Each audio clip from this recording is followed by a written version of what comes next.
this strain of this muscle, and this strain is always there when people have to squat, as in Indian positions we have to do this palati. So these people get this semimembranous insertion syndrome. Take it up. Now, you see, after I discuss all these things, I'll tell you what the treatment of all of this together.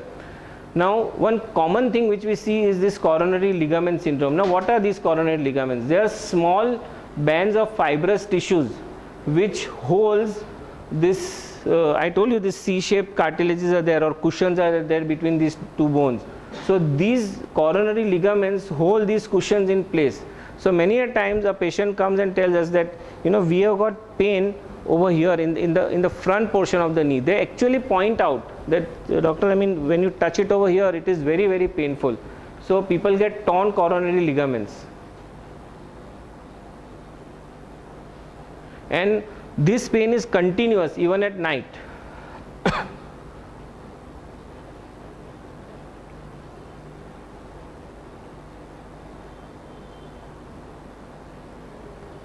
The other thing that we see is this medial collateral ligament syndrome.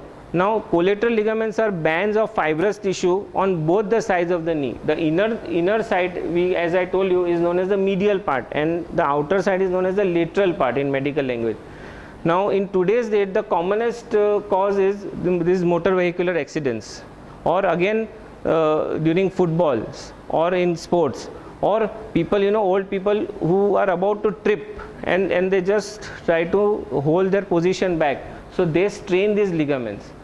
So these medial collateral ligaments syndrome is one of the commonest thing which we see. The second common thing is that when we see very old people with chronic arthritis, you know, in chronic arthritis what happens, that these bones should be in one line and they get they move you know, little away from each other. So we call it subluxation.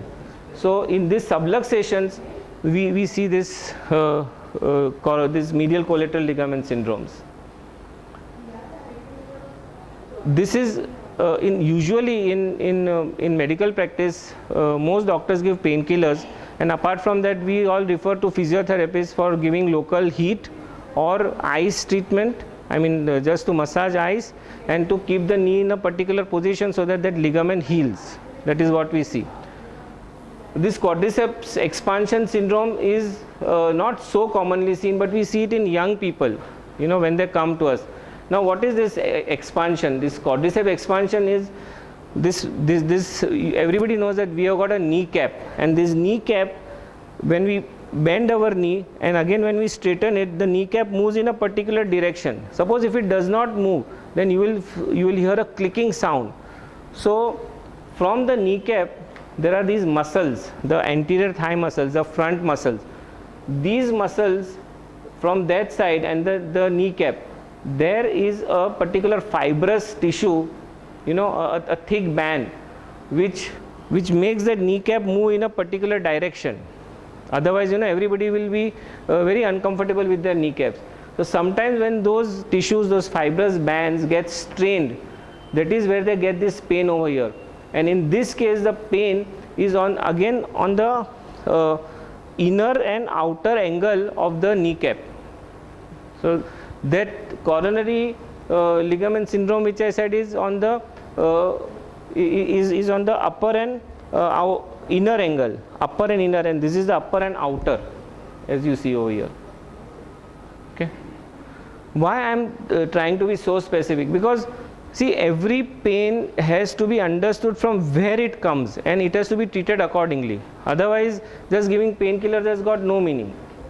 And the commonest cause, as again you see, is due to overstrain, that is long running, overuse of knee. See, people, suppose who have to tailors who are sitting on these sewing machines, they get this very commonly. So they have got a kneecap pain over there.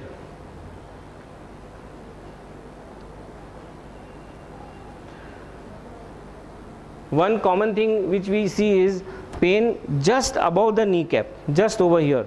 So as I told you that there are so many bursas or bags of oil, as I said, which reduces friction. So there is a suprapatellar bursa over here. Means this is the kneecap. You are seeing the knee from the side view, and there is a bag of oil just above the kneecap, but behind the ligament which is holding the kneecap. This kneecap is, we call in medical language, as a sesamoid bone. Sesamoid bones are there to give lever to the muscles which are working. So these muscles, the quadriceps, you know, it helps you to straighten your knee because of this kneecap. Suppose if the kneecap is removed, it will be a very strenuous task to straighten the knee. What is connected to the oil bag? You see this oil bag, now this is just a depiction, a pictorial depiction. What is connected is these knee bags are out pouches of the knee capsule as a whole. This knee has got a capsule. We call it a synovial membrane, which secretes fluid to lubricate the movement of the knee. And these small capsules, as you are seeing, or bursa, are small pouches from that same synovial membrane. So such 15 such pouches have been defined. What, something else is there? What's that connected? This. No, on the green one. Yeah. Now you see, that is a needle that we are showing. External. That's, yeah, externally. So this is, I mean, for healing. So you see, different bursas we either give steroids, or that is a hynidase or hyaluronic acid, which is a natural substance of which the fluid is made up. So we inject this, you see, or there is something known as the hyaluronidase, that is an enzyme which reduces the inflammation. Now that is made from the cockscomb. So these are different products which are available in the market now, and there are tablets also, so which regenerates this fluid as well as the cartilages which are torn. So this is, they are showing, you know, a depiction of the injection technique, oil injected inside the bursa.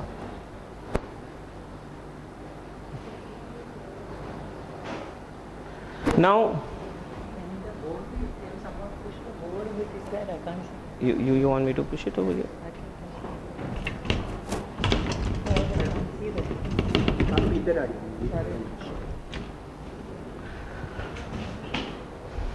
Thank you.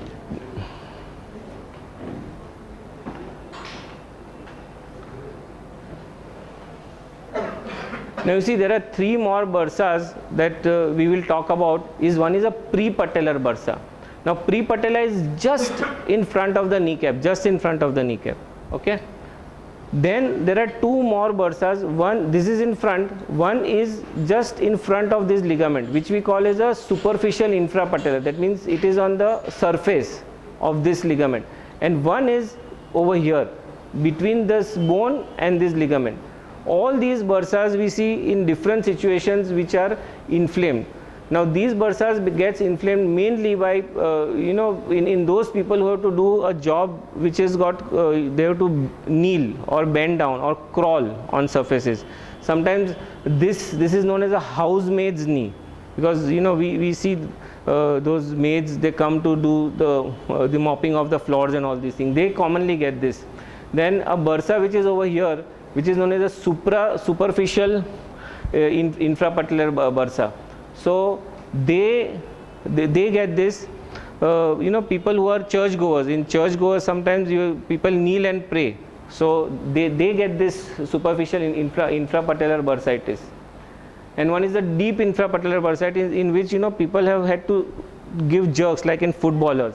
So they get this deep infrapatellar. This is superficial infrapatellar, that is the outer side, and one more bursa is over here. So all these different bursitis are either treated with rest or ice or hot fermentation, but in severe cases, you know, we inject different kinds of materials as whatever is the situation. We have to be very careful that these bursas do not get inflamed to such an extent that they get infected, because once an infection is caused in a knee joint is the most dangerous part to enter by any way or to inject any material, because an infection in a knee joint is nearly untreatable, if I would say. You see, that is the most dangerous thing. So we have to be very careful, and as much we have to take too many aseptic and antiseptic precautions before intervening in the knee. So that is why we first try to treat all these things in a very conservative way, just by rest or telling the patient as to what is the cause of all these things and avoiding that cause, and sometimes simple medications.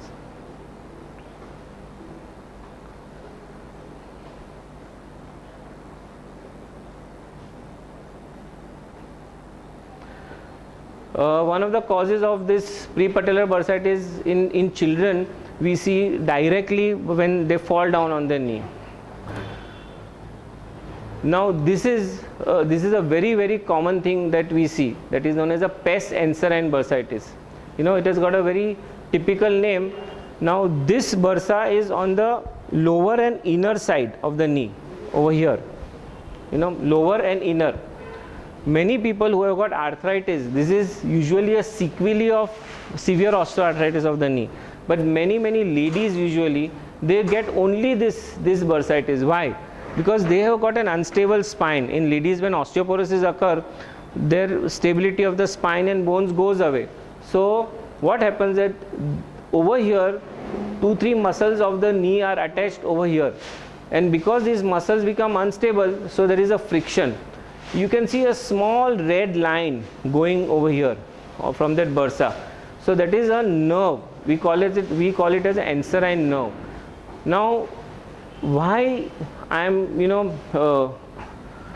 emphasizing on this condition is, one, because it is very common, and secondly, everybody comes and says that when we walk, you see, we have to actually stop walking. So much is the pain, and they are all treated as arthritis because they do have arthritis. But they say that in spite of taking medications, we are not better. So much so that this pain continues during the whole night, in whatever position the person sleeps or that elderly lady sleeps. She does not get relief even by painkillers. And many a times now we have got simple medications to stop the irritation of the nerve. Even that sometimes helps, but not painkillers. And this bursa has to be treated by intervention.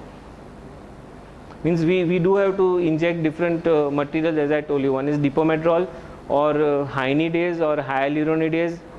So many things that we inject for this bursa. And this is a very common condition, and they have been treated by so many doctors as simple arthritis, which is not there.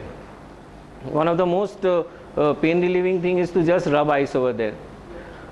In young ladies, in very young ladies who have got a typical body shape, that they do not have a very feminine figure, they have got this iliotibial band syndrome. Now iliotibial band is a fiber or a fibrous muscle which goes from the hips and down up. It is